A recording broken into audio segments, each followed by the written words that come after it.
आता या उदाहरणामध्ये आपल्याला काय दिलंय पहा, तर आपल्याला दिलंय दिलेल्या आकृतीमध्ये BC लंब आहे AB ला, AD लंब आहे AB ला. BC चं माप 4, AD चं माप 8 आहे. तर एरिया ऑफ त्रिकोण ABC छेद एरिया ऑफ त्रिकोण DAB किती आहे हा आपल्याला शोधायचा आहे.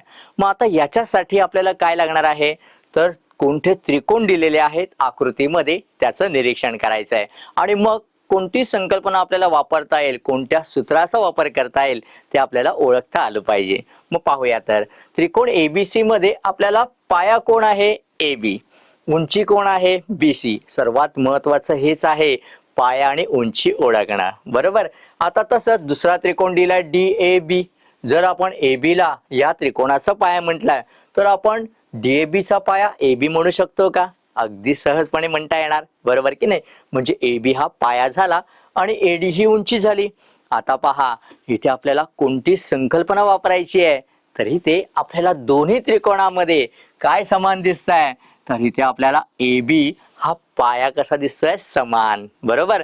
मग जर पाया समान असेल आणि आपल्याला क्षेत्रफळांचं गुणोत्तर काढायचंय, मग आता त्यासाठी कोणत्या सूत्राचा वापर करायचा, तर पहा इथे आपल्याला A1 छेद A2 म्हणजे दोन त्रिकोणांच्या क्षेत्रफळांचं गुणोत्तर हे त्यांच्या जर पाया समान असेल तर त्यांच्या संगत उंचीच्या गुणोत्तरा एवढं असतं. मग हे कधी शक्य आहे, H1 छेद H2 बरोबर जेव्हा आपल्याला B1 बरोबर B2 असतं. म्हणजे दोन्ही त्रिकोणांचा पाया समान असेल तर क्षेत्रफळांचं गुणोत्तर हे त्यांच्या संगत उंचीच्या गुणोत्तरा एवढं मिळतं आपल्याला. सोपं आहे की नाही ओळखायला. सर्वात महत्वाचं आहे आकृतीमध्ये आपल्याला काय समान आहे हे बघायचं आहे आणि मग त्याप्रमाणे ती संकल्पना वापरायची आहे. मग आता आकृतीमध्ये आपल्याला काय काय दिलेलं आहे, तर BC चं माप 4 आणि AD चं माप 8 दिलेलं आहे. मग BC काय आहे, तर त्या त्रिकोणाची उंची आहे त्रिकोण ABC ची आणि AD ही त्रिकोण DAB ची उंची आहे, बरोबर. मग आता इथे आपल्याला क्षेत्रफळांचं गुणोत्तर काय मिळेल बघा, एरिया ऑफ त्रिकोण ABC छेद एरिया ऑफ त्रिकोण DAB. मग ह्या क्षेत्रफळांचं गुणोत्तर कसं असणार आहे, पाया समान असल्यामुळे त्यांच्या उंचीच्या गुणोत्तरा एवढे म्हणजेच BC छेद AD. आता हे का मिळालं, कारण या दोन्ही त्रिकोणामध्ये AB हा पाया समान आहे, बरोबर. मग इथे लिहायचं दोन्ही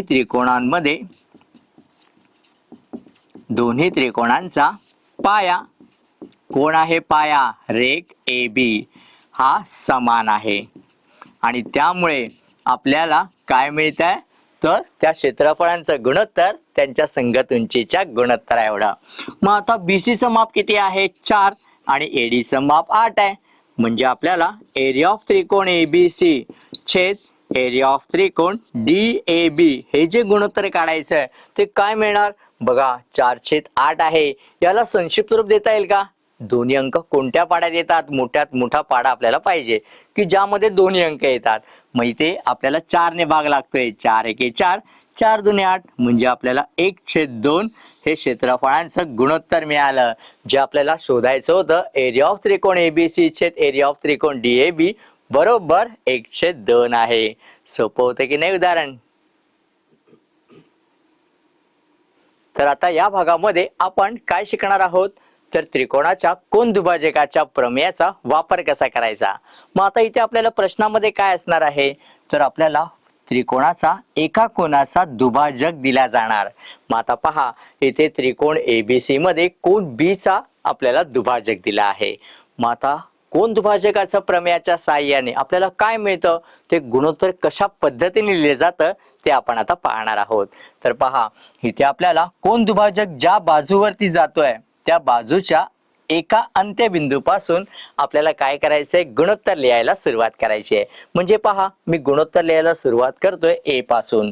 मग पहिल्यांदा कोन दुभाजक ज्या बाजूवर जातोय ती बाजू सोडून उरलेल्या बाजू या गुणोत्तर रूपात लिहायच्या. म्हणजे कशा, तर AB छेद BC बघा, AB छेद BC बरोबर. आता उरलेल्या बाजू या कशा मिळणार, तर ज्या कोन दुभाजक ज्या बाजूवर जातो आहे त्या बाजूला प्रमाणात विभागतो. मग आपण बाजू लिहिताना AB छेद BC लिहिले तर इथे काय लिहायचे आहे, AD छेद DC.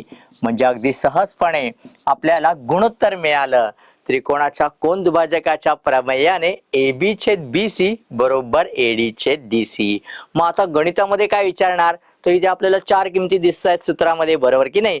त्या 4 पैकी 3 किमती आपल्याला दिल्या जाणार आणि चौथी किंमत जर का शोधायची आहे तर आपल्याला त्रिकोणाच्या कोन दुभाजकाच्या प्रमेयाचा वापर करायचा आहे. मग आता कोन दुभाजकाचं प्रमेय का ओळखायचं कसं, तर प्रश्नामध्ये आपल्याला काय दिलेलं असणार आहे, किरण BD हा कोन ABC चा दुभाजक आहे. जेव्हा आपल्याला कोन दुभाजक दिसतोय प्रश्नामध्ये आणि जर का 4 बाजूपैकी 3 बाजू दिल्या आहेत, 3 किमती आपल्याला दिसत आहेत आणि चौथी किंमत काढायची आहे, तेव्हा आपल्याला त्रिकोणाच्या कोन दुभाजकाचं प्रमेय वापरायचं आहे. मग आता असंच आपल्याला या पद्धतीने कोन दुभाजक, आपल्याला हा कोन दिलाय, बी दुभाजक दिलाय. आता मी काय करतोय, आकृतीमध्ये थोडासा बदल करतोय. म्हणजे काय, तर आता कोन दुभाजक जो आहे बघा मी कसं काढतोय, त्रिकोण PQR घेतला. आता P कोन दुभाजक न घेता मी कोन Q चा दुभाजक घेतला. मग आता पहा इथे हा कोन Q चा दुभाजक आहे. मग मला गुणोत्तर कसं मिळणार, आता आकृती बदलली म्हणजे आपल्याला सूत्र बदलणार नाहीये. मग सूत्राला सुरुवात कुठून करायची हे सर्वात महत्वाचं आहे ओळखणं. मग आता पहा कोन दुभाजक कोणत्या बाजूवर जातोय, PR. मी या उदाहरणामध्ये तुम्हाला सांगितलं होतं की कोन दुभाजक ज्या बाजूवर जातोय त्या बाजूच्या एका अंत्यबिंदूपासून सुरुवात करायची आहे. आता बघा या आकृतीमध्ये कोन दुभाजक कोन Q चा आहे, तो कोणत्या बाजूवर जातोय, PR.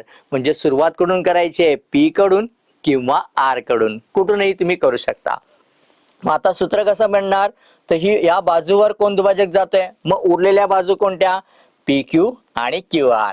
म्हणजे आपल्याला काय मिळणार, PQ छेद QR बरोबर, बघा PQ छेद QR बरोबर काय मिळणार, तर दुसरं गुणोत्तर लिहिताना जिथून आपण पहिलं गुणोत्तर लिहिताना सुरुवात केली तिथूनच दुसरं गुणोत्तर लिहायला सुरुवात, म्हणजे PS छेद SR मिळणार. म्हणजे अगदी सहजपणे आपल्याला कोन दुभाजकाच्या प्रमेयाचा वापर करता आला आणि गुणोत्तर मिळवता आलं. सोपं आहे की नाही गुणोत्तर मिळवणं. आता ह्या गुणोत्तराचा वापर गणितामध्ये कसा करायचा ते आपण पाहणार आहोत.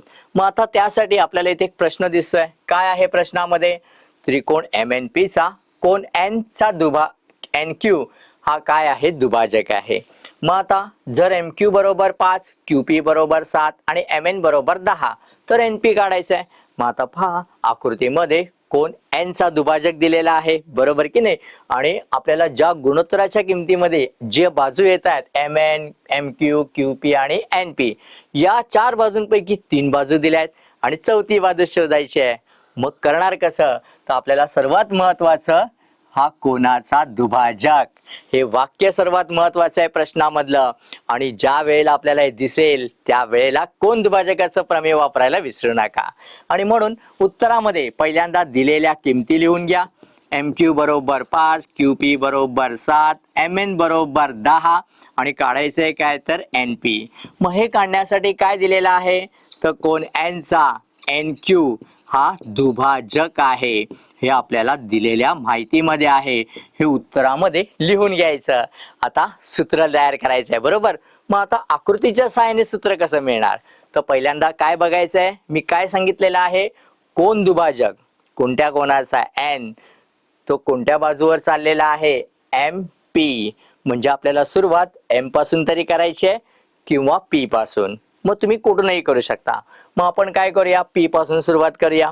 मग काय येणार, PN, कारण ज्या बाजूवर कोन दुभाजक चाललाय त्याच ती बाजू सोडून राहिलेल्या बाजू पहिल्यांदा लिहायच्या, म्हणजे PN छेद NM येणार. म्हणजे इथे आपण लिहिणार कोन दुभाजकाच्या प्रमेयानुसार आपल्याला काय सूत्र मिळत आहे, तर बघा PN छेद NM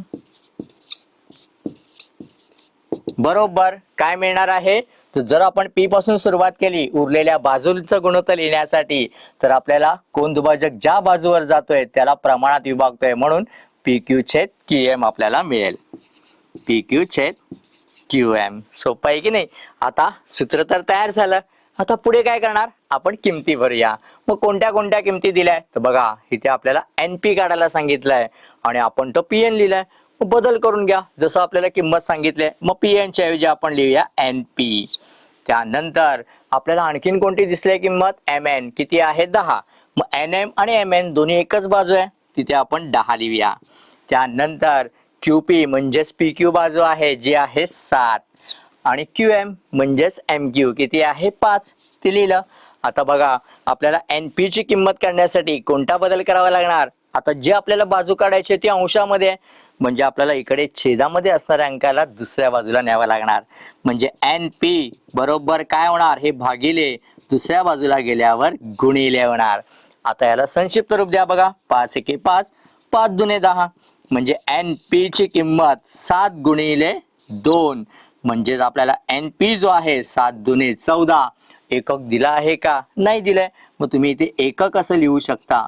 म्हणजेच NP ची किंमत ही आपल्याला काय मिळालेली आहे, 14 एकक. मग दिलेल्या माहितीच्या आधारे आपल्याला सर्वात महत्वाचं आहे कोणत्या प्रमेयाचा, कोणत्या संकल्पनेचा उपयोग करायचा आहे हे ओळखणं, आणि त्या आधारे आपल्याला काय करायचं आहे, सूत्र लिहून पुढे आपल्याला दिलेल्या किमती भरून त्याचं उत्तर अगदी सहजपणे काढायचं आहे. सोपं आहे की नाही, समजलं का उदाहरण?